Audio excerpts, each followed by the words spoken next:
This is Hena Khan, a Pakistani American who is trying to eliminate misconceptions of Islam through the story of a young Muslim girl. Her book, called Amina's Voice, is aimed at helping Americans understand what it's like to be a Muslim in the United States. So I think it's really important through storytelling and through a character that they can relate to and identify with and see themselves in, and realize that, oh, okay, this little girl Amina and her family isn't as different from mine as I thought, and her community and her friends and her family look very similar to mine. And hopefully that helps develop more understanding and more tolerance of Muslims.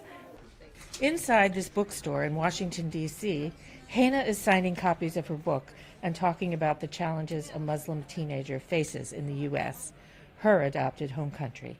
What happens here is that, the media tends to focus on the negative, unfortunately. We do only hear about terrorism, equating terrorism with Islam, unfortunately, and that becomes the dominant narrative, where people maybe who don't have as much understanding of their Muslim neighbors and friends, are hearing only about terrorism. For this teacher at a local Jewish school, the book is an important addition to her school's library. These are the best way for kids to, the second best way for kids to learn about other people and to gain empathy and understanding of other people who are different than they are. Meeting those other people are the best way, making friends and having conversations, but I think it's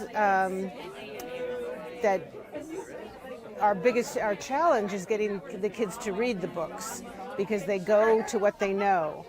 Student Mia Endelman read the book and she learned a lot. Kind of learned a little bit about Muslims.